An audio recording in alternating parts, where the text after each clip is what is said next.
¿Quién dicen los hombres que es el Hijo del Hombre? Unos dicen Juan el Bautista y otros Elías.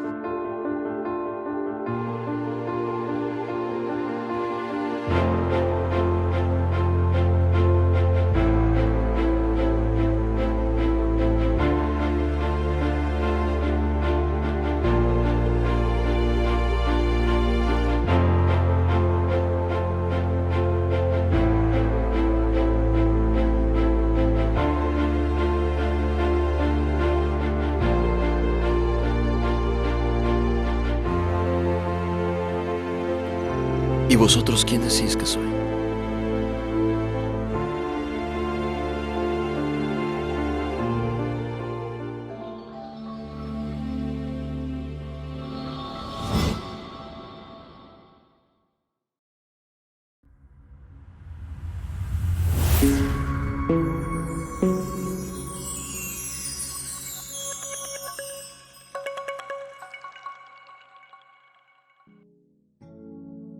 Saludos a nuestros hermanos y amigos que siempre están atentos para escuchar una nueva entrega de su programa. Este programa que a través de toda esta temática tenemos el plan glorioso y maravilloso de nuestro Señor Jesucristo, el hombre del Calvario. El plan de la redención, que es lo que vamos a tratar, y está hablándole a ustedes el pastor Santiago Mejía. Ese plan de redención es un plan trazado por la deidad en favor de los seres humanos. Por el pecado fuimos sustituidos de la gloria de Dios, pero por el amor de Dios podemos ser restituidos a esa gloria. Lo que sucedió con Cristo no ha sucedido ni sucederá con otro ser humano.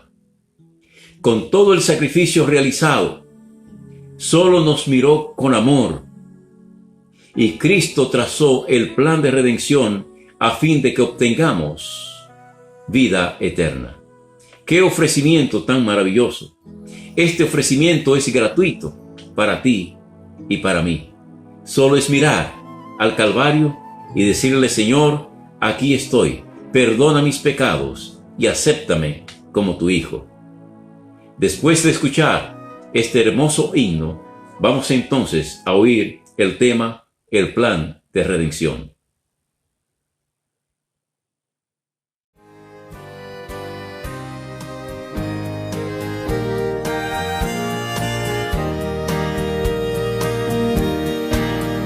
Hace años escuché que Jesús volverá. Con gozo acepté esa verdad. La esperanza firme está, pues ahora bien yo sé que mi Cristo muy pronto volverá. Todo proclama con poder y las señales anuncian ya el fin. Atención, la vista levantad, la redención muy cerca ya está.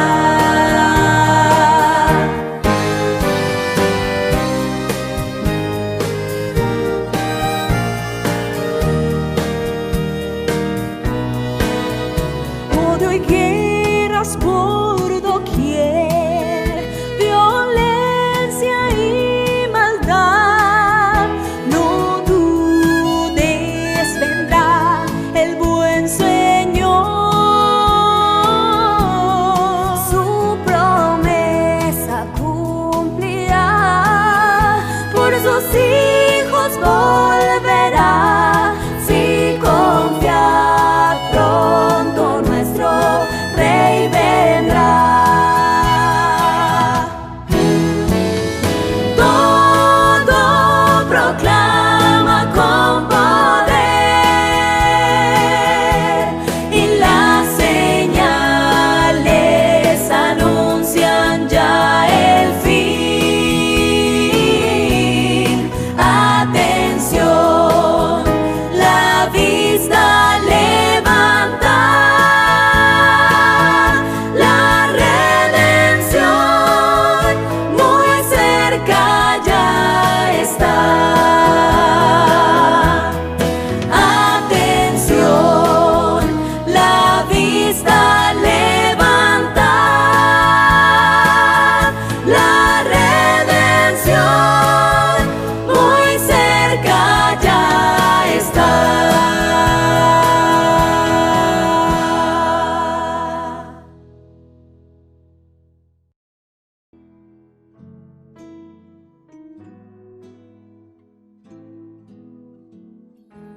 Saludos especiales a todos mis buenos amigos que continuamente están en sintonía con su programa, teniendo un encuentro más con el gran tópico general que hemos titulado este programa, hacia la esperanza eterna. Así que les habla el pastor Santiago Mejía y con mucho gusto vamos a compartir la palabra del Señor. Está basada hoy en el hombre del Calvario, la segunda parte, la continuación de lo que ya iniciamos la vez pasada, titulado El Plan de la Redención. Así que vamos a orar para iniciar este programa. Amante Padre que estás en los cielos, una vez más queremos darte las gracias por tus abundantes bendiciones. Te rogamos, oh Señor, que tú con tu gran poder pueda, oh Señor, dirigir tu misericordia a cada uno de nuestros amigos que nos escuchan, y que tú, el gran médico de los médicos, seas sobre todos aquellos que de una u otra manera se encuentran enfermos. Especialmente, oh Señor, te pedimos por las bendiciones que tú nos proporcionas cada día y te damos las gracias por ello. Gracias por tu amor en el nombre de Jesús. Amén. Bien, mis hermanos y amigos, vamos a iniciar este tópico rápidamente conectando con nuestro verso de memoria. Digo de memoria porque es un verso conocido en el libro de los Hebreos, en el capítulo 13, versículo 12. Dice: por lo cual también Jesús, para santificar al pueblo mediante su propia sangre, padeció fuera de la puerta. Hay dos elementos aquí importantes. Vamos a decir tres elementos. Primero, nos habla el texto que Jesús, para santificar al pueblo mediante su sangre, es decir, no había ninguna otra manera para santificar al pueblo sino a través de la sangre de Cristo Jesús. Ahora, eso se ha extendido a través de toda la historia. De la única manera que el ser humano puede ser santificado es mediante la sangre de nuestro Señor Jesucristo. De manera que la santidad es lo último, es lo óptimo de las exigencias de Dios. Dios requiere de cada uno que seamos santificados, pero no por nuestras propias fuerzas, porque nadie puede santificarse a sí mismo. La santidad que habla la palabra es la santidad mediante la sangre de nuestro Señor Jesucristo. No hay ninguna otra, es la de Cristo. Ahora dice la palabra que Él padeció fuera de la puerta. Y eso tiene una connotación histórica, pero también tiene una connotación escatológica. ¿Por qué razón? El padecimiento fuera de la puerta es que Jesús no fue crucificado dentro de Jerusalén, sino que fue crucificado fuera de Jerusalén. Es decir, allí en la calavera, en el monte de la calavera. Así que Jesús fue crucificado allí. El fuera de la puerta es un símbolo de lo que nosotros conocemos como el atrio. Cuando pensamos en el santuario, sabemos que tiene tres partes importantes. Es el lugar, el atrio, el lugar santo, el lugar santísimo. De manera que el atrio es una representación de la tierra. Jesús fue crucificado en la tierra fuera precisamente fuera de la puerta. Es decir, padeció fuera de la puerta. De manera que aquí el plan de redención de nuestro Señor es un plan completo. Cuando hablamos del plan de redención, tenemos que mirar tres detalles importantes dentro de este plan que Cristo estableció. Y noten, vuelvo y repito nuevamente, que el Señor realmente lo que quiere para cada uno de sus hijos es santidad, mediante su sangre, porque Él padeció fuera de la puerta. Ahora bien, el plan de redención tiene tres partes: la justificación, la santificación y la glorificación. La justificación es que Cristo nos imputa su justicia. Cristo nos imputa su justicia. En otras palabras, es un término legal forense que nos hace entender claramente que nosotros no podemos justificarnos a nosotros mismos, que tiene que ser Cristo. Sencillamente la sangre de Cristo nos justifica. Cuando creemos en ese poder de esa sangre maravillosa que Él derramó por cada uno de nosotros. Así que la justicia de Cristo, esa justicia que es imputada, se aplica en el momento que nosotros creímos en Cristo Jesús nuestro Señor. En ese momento se otorga. Ahora, cuando miramos de cerca que la justicia que nos imputa Cristo, la justicia de Cristo no es una justicia parcial, no es una justicia injusticia. Estamos hablando que la justicia de Cristo es una justicia perfecta. Así que cuando Él me declara a mí justo, me está declarando que puedo llegar a ser perfecto en Él.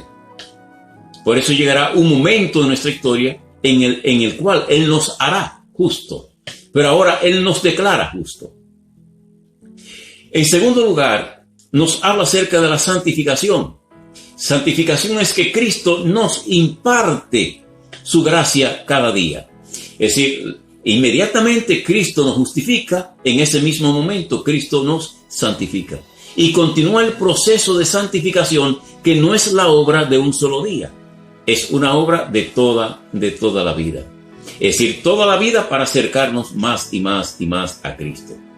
De manera que Él nos imparte cada día su gracia. Debemos de hacer de esta bendición, debemos hacerla cada día. Cada mañana debemos pedir la dirección y la bendición de Dios para que nos ayude a ser victorioso ese día.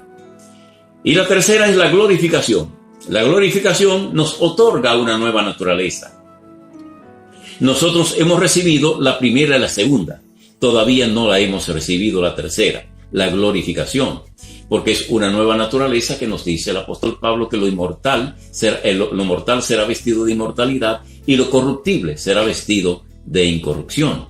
Por lo tanto, todavía no somos glorificados, pero seremos glorificados en el momento cuando Cristo venga y realmente los muertos resuciten, los vivos sean transformados en el momento que Él venga. Y cuando Él realmente realice esta operación, será una operación maravillosa que no entendemos completamente en el día de hoy, pero que lo entenderemos en algún momento del futuro.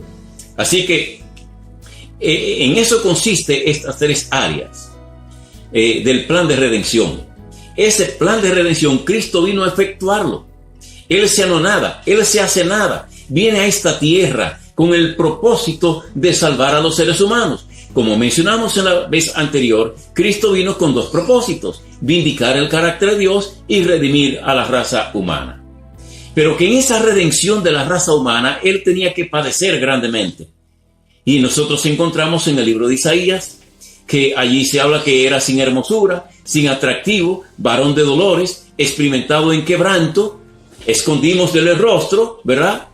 Así que no solamente el profeta Isaías menciona proféticamente acerca del sacrificio de Cristo, sino que vemos este sacrificio realizado en él mismo.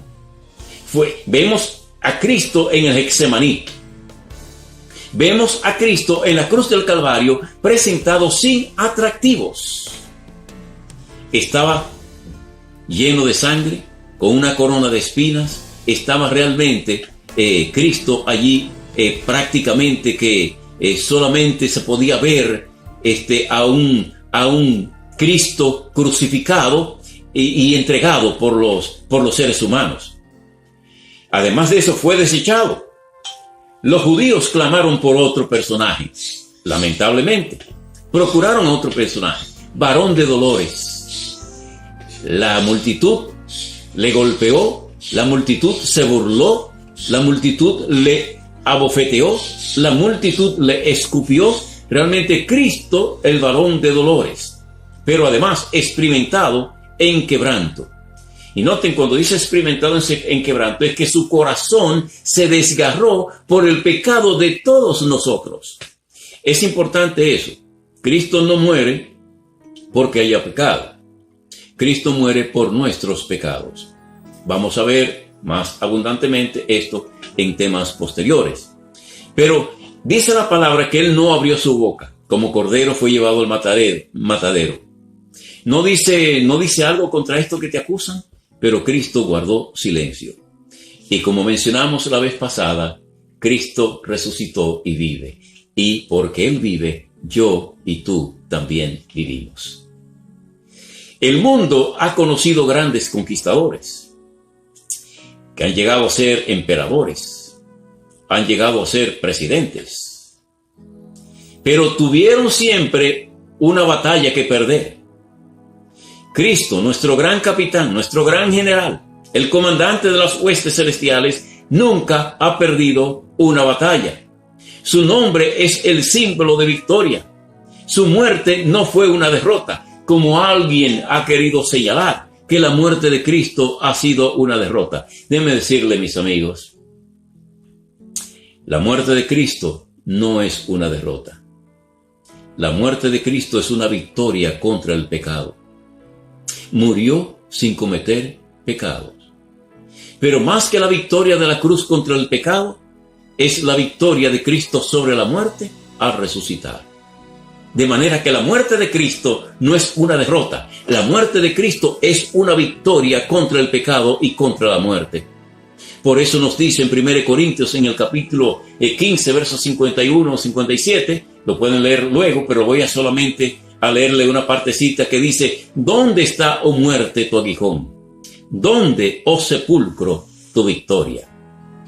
Mis amigos, la sangre de Cristo es poder, nos limpia de todo pecado.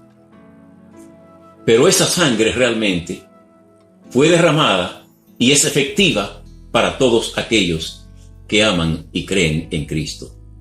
¿Qué fue lo que hicieron el pueblo de Israel? Conforme a lo que nos dice Mateo 27-25. Y respondiendo todo el pueblo dijo: su sangre sea sobre nosotros y sobre nuestros hijos. Qué tremendo juramento. Qué juramento tan temerario. Un juramento que realmente tuvo sus consecuencias. Si la sangre de Cristo, nosotros clamamos a ella para que limpie y perdone nuestros pecados, esa sangre tiene los méritos para hacerlo. Y lo hace en todo aquel que confía y cree en Él. Pero cuando jura por la sangre de Cristo, recaiga su sangre sobre nosotros y sobre nuestros hijos, tiene consecuencias muy lamentables. Por ejemplo, por la transgresión de Adán y Eva, esta transgresión hizo que ellos fueran expulsados del Edén y tuvieron que realizar la primera muerte, el sacrificio de un cordero inocente, que era una representación, claro está, del cordero que iba a venir, la primera promesa del Señor de Génesis 3:15. Pero aquí Jesús, sencillamente al hacer esto, se convierte en nuestro sustituto, porque ese cordero de Dios fue crucificado en la cruz del Calvario, sin merecerlo, porque tú y yo lo merecíamos por ser pecadores, pero Cristo no lo merecía, porque Cristo no pecó. Fue tentado en todo, pero sin pecado. Así que el verdadero Cordero de Dios, no ahora una figura de un animal, Cristo mismo, el Cordero de Dios, crucificado fuera de la puerta, en el atrio, lo hizo por cada uno de nosotros. ¿Quiénes estaban alrededor de la cruz? Todo tipo de jerarquía estaban allí. Los sacerdotes, los príncipes, los discípulos, una gran multitud estaba alrededor de la cruz contemplando el sacrificio de Cristo, y llegaron al Calvario y vieron esto allí. Pero vamos a repasar un poquito anterior a esto. Cuando Cristo fue llevado ante el gobernador, en el libro de San Mateo, en el capítulo 27, versículos 21 y 22, que dice claramente que respondiendo el gobernador, les dijo: ¿a cuál de los dos queréis que os suelte? Y ellos dijeron: a Barrabás. Pilato les dijo: ¿qué pues haré de Jesús llamado el Cristo? Todos dijeron: sea crucificado. Sea crucificado. Noten algo interesante aquí, porque Cristo fue juzgado de una manera no normal, anormal. No era momento para reunir a una persona en un juicio, porque fue de noche. Pero aquí nosotros vemos que finalmente Cristo fue condenado. Daremos más detalles, pero solamente voy a decirle, colocaron una pesada cruz sobre sus hombros. La llevó. Sus hombros, además de todos los latigazos que le habían dado, fueron magullados. Su condición camino al Calvario era una condición débil, porque experimentó las debilidades que experimentamos los seres humanos. En el Getsemaní, él había agonizado en conflictos con los agentes satánicos.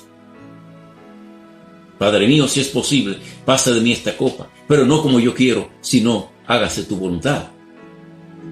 Fue llevado ante Anás, luego llevado ante Caifás, luego llevado a Pilato. Pilato le envía a Herodes. Herodes le envía nuevamente a Caifás, a Pilato.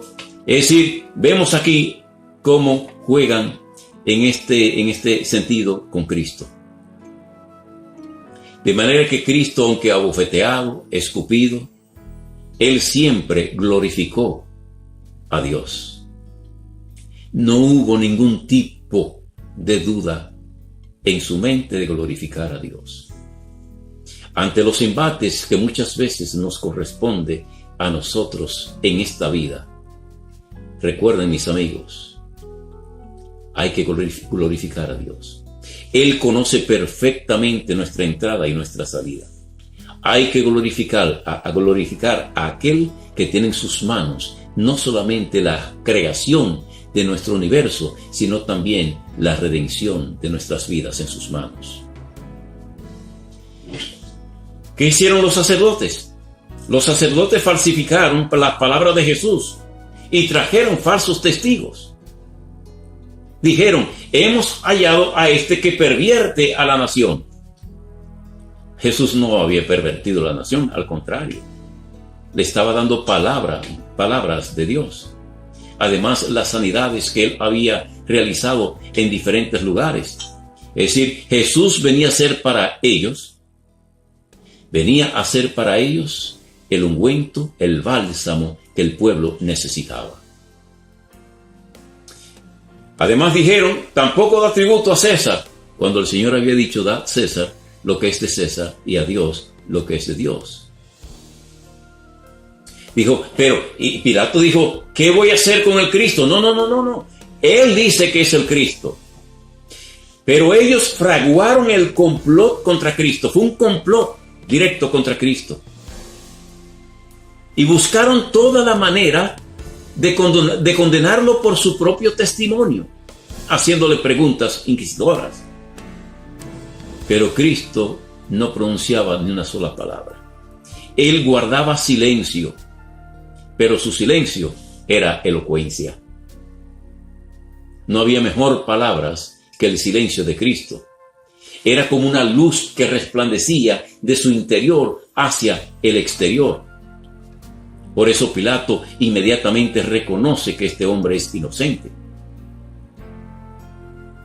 Así que camino al Calvario, después de haber hecho la elección el pueblo, entre quién iba a elegir, Cristo sencillamente fue hacia el Calvario.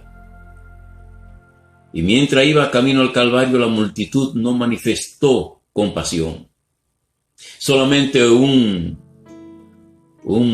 personaje llamado Simón Cirineo, los soldados vieron en él el rostro de compasión, y entonces lo tomaron para que él ayudara a Cristo a llevar la cruz. Había muchas mujeres allí que habían sido beneficiadas por los milagros de Jesús, y Jesús tuvo simpatía por ellas. Algunas de ellas estaban llorando, viendo a Jesús en el trayecto, el sufrimiento de Jesús. Y Jesús lo que le dijo fue lo siguiente, en Lucas 23, 28. Hijas de Jerusalén, no lloréis por mí, mas llorad por vosotras mismas y por vuestros hijos. Ahora esta conexión aquí la hacemos. Recaiga su sangre sobre nosotros y sobre nuestros hijos. Mas lo que Jesús había dicho a las mujeres: hijas de Jerusalén, no lloréis por mí, mas llorad por vosotras mismas y por vuestros hijos. ¿Hacia dónde estaba mirando Cristo? Que dijo: cuántas veces quise juntar tus polluelos como la gallina lo junta debajo de sus alas, y no quisiste. En otras palabras, Cristo miró hacia la destrucción de Jerusalén. No quedaría piedra sobre piedra que no fuera destruida.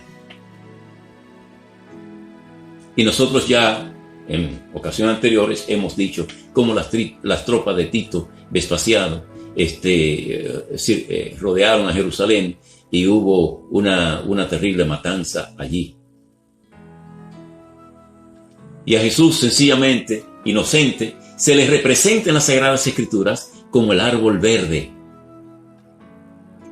En Lucas capítulo 23, 31. Si ustedes hacen estas cosas con el árbol verde, ¿qué será con el seco?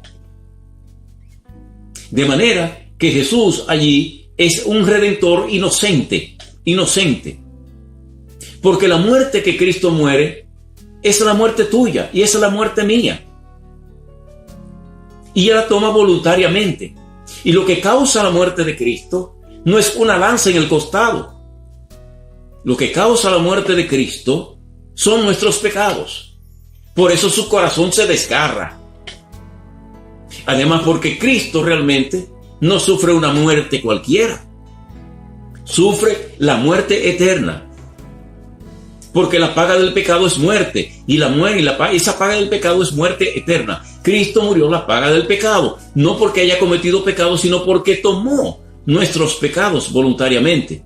Por amor a nosotros. Y eso es lo que causa la muerte de Cristo. Nuestros pecados. Estamos en deuda. Estamos en deuda con Cristo. Porque en un juzgado humano, que me condenen a mí, y llega mi padre y me dice: no, esa condena que le han dado a mi hijo, yo la voy a cumplir por él. Usando esa figura, Cristo realmente hizo eso. Era yo el condenado por ser pecador, por haberle abandonado y elegir a otro padre postizo. Cristo realmente es maravilloso. Su gracia es maravillosa. Jesús representa ese árbol verde, es decir, crucificado inocentemente por nosotros, los pecadores, para darnos la apertura, la oportunidad de la vida eterna. ¿Recuerdan cuando Cristo venía antes de su crucifixión, entrando a Jerusalén? Había una gran multitud que tiraba palmas sobre su camino mientras él venía montado en el pollino. Y unos sencillamente cantaban a la entrada triunfal y cantaban gloria al Hijo de David, bendito el que viene en el nombre del Señor. Y ahora encontramos a esa misma multitud alrededor del Calvario diciendo: crucifícale, crucifícale, crucifícale. Por eso el Señor dijo: todos seréis escandalizados en mí esta noche, porque escrito está: heriré al pastor y las ovejas de la manada serán dispersas. Y miren lo siguiente: María estuvo angustiada, indiscutiblemente, la madre de Jesús, al ver todo ese proceso. Y los discípulos le apartaron de la escena, porque era una escena triste. Le apartaron de la escena cruel. El Salvador no dejó oír ni un murmullo ni un quejido. Así que cuando ustedes ven algunas películas de Jesús que grita cuando le están azotando, que grita cuando le están llevando, no. Cristo no pronunció ni un solo murmullo ni una queja. Y ni siquiera hubo palabras compasivas hacia él, ni palabras de simpatía que sostuviera su corazón humano angustiado. Y lo único que expresó en la cruz, es decir, una de las cosas que expresó en la cruz fue: Padre, perdónalos porque no saben lo que hacen. ¡Cuánto amor! ¡Cuánto amor! Déjeme decirle, esas palabras siguen resonando hasta el tiempo de hoy. Padre, perdónalos porque no saben lo que hacen. Unos aceptan ese perdón pidiendo perdón, y otros rechazan el perdón porque hay demasiado orgullo en su corazón. La cruz sencillamente fue prácticamente una vía en la cual el Señor acepta voluntariamente para que todos pudiesen contemplar cómo un enemigo cruel trata a un inocente. Por eso el Señor en Lucas 23, 37 al 39 le están diciendo al Señor: desciende de la cruz para que creamos en ti. Eso es un argumento satánico, déjeme decirle. Pedir al Señor, ¿cuántas veces el Señor no estaba dándole señales a ellos? Con todos los milagros, con la alimentación de los 5,000, con la alimentación de los 4,000, con la alimentación de miles y cientos de personas. Además de eso, la resurrección de Lázaro, la resurrección del hijo de la viuda de Naín. Es decir, el Señor había mostrado, y ahora le están diciendo que descienda de la cruz para creer en Él. Mire, si Cristo hubiese descendido de la cruz, tampoco hubiesen creído, porque era un argumento satánico. Ahora, ¿recuerdan ustedes cuando Satanás se le tentó a Cristo en el desierto? Le dijo: di que esta piedra se hagan pan. ¿Qué contestó Cristo? Bueno, todo lo conocemos y sabemos. No de solo pan vivirá el hombre, sino de toda palabra que sale de la boca de Dios, del Señor Jehová. Mateo 4:3. Y cuando le lleva al pináculo del templo, que dice: lánzate de aquí, que a sus ángeles mandará para que tu pie no tropiece en piedra. El diablo estaba citando a Isaías. Pero el Señor hizo caso omiso a esas tentaciones.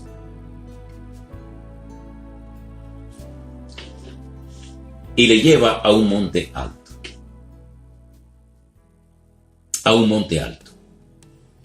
Le dice: todo esto te daré si postrado me adorares. Y el Señor le dijo: adorarás solamente al Señor tu Dios.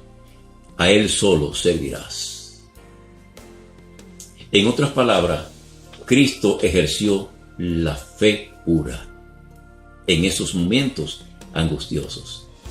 En este tiempo en que vivimos, hay que distinguir y hacer diferencia entre fe y presunción. La presunción es una falsificación satánica de la fe. Que vemos el peligro y vamos al peligro para que Dios nos libre. Eso no es fe. O yo voy a tomar un vaso de veneno porque realmente el veneno no le hace nada al cristiano. Eso es presunción.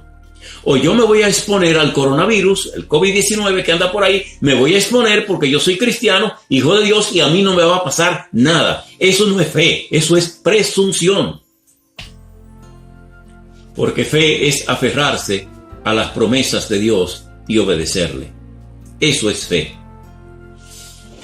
Pero aquí la multitud realmente, con ese frenesí satánico, estaba pidiéndole a Cristo que descendiera de la cruz.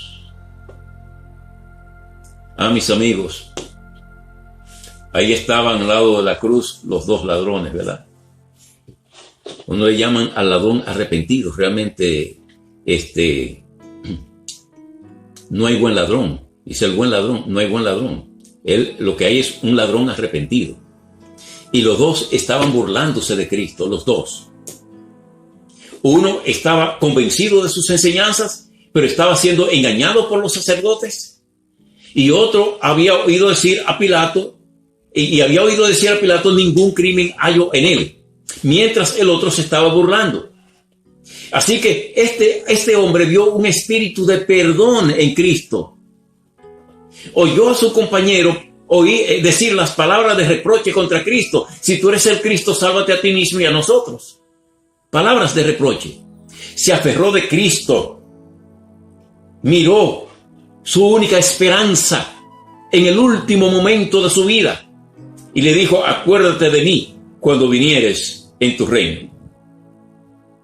acuérdate de mí cuando vinieres en tu reino. Y con voz melodiosa, en medio del dolor, Cristo le dijo, de cierto te digo hoy, que estarás conmigo en el paraíso. Ya mencionamos que cuando Cristo dijo esto, realmente no dijo, de cierto te digo que hoy, porque Cristo no fue ese día al cielo. Además, los 2 ladrones tampoco habían muerto ese día. Murieron 2 o 3 días después. De manera que la traducción correcta de la Biblia es, de cierto te digo hoy, que estarás en el futuro, estarás conmigo en el paraíso. Esa es la esperanza que tenemos todos los cristianos, las palabras de Cristo.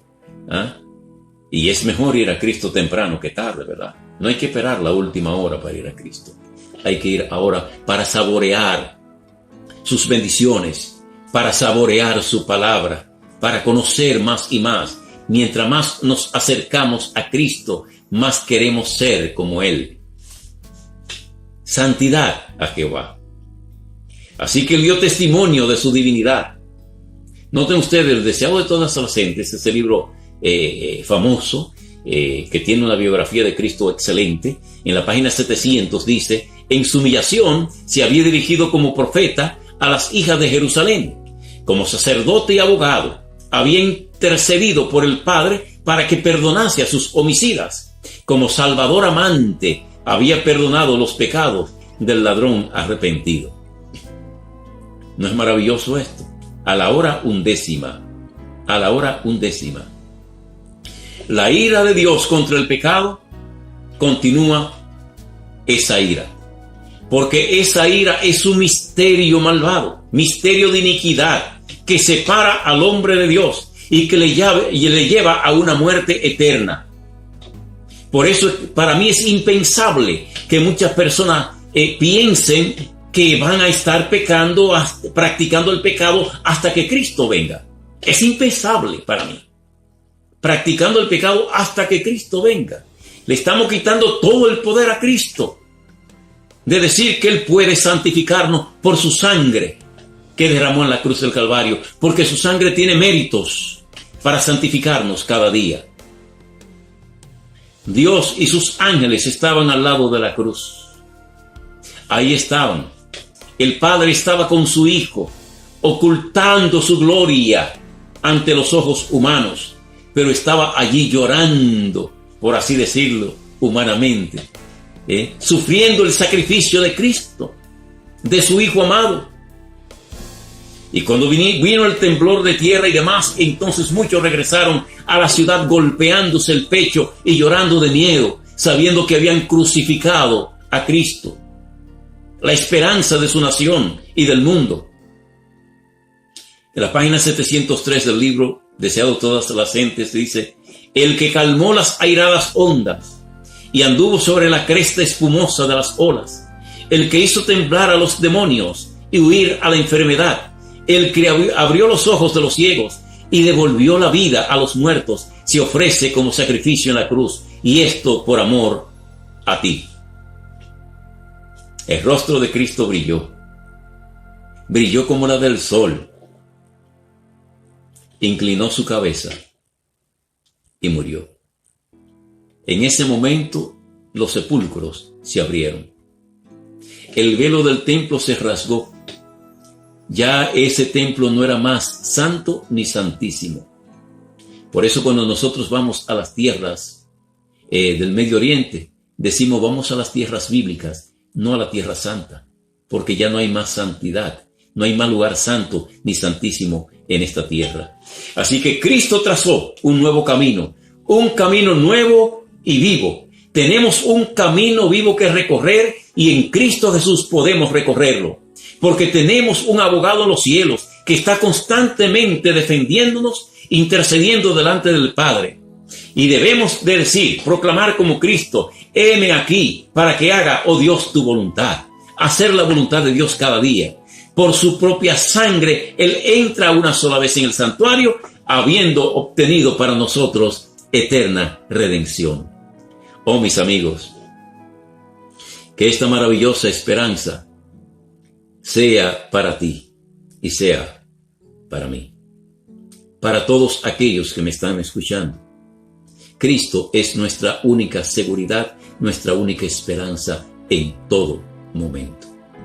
Es mejor ahora que después. ¿Por qué? Porque desde ahora recibirás la bendición de Dios. Y es mejor recibirla temprano. Dios te bendiga y nos vemos en la próxima entrega.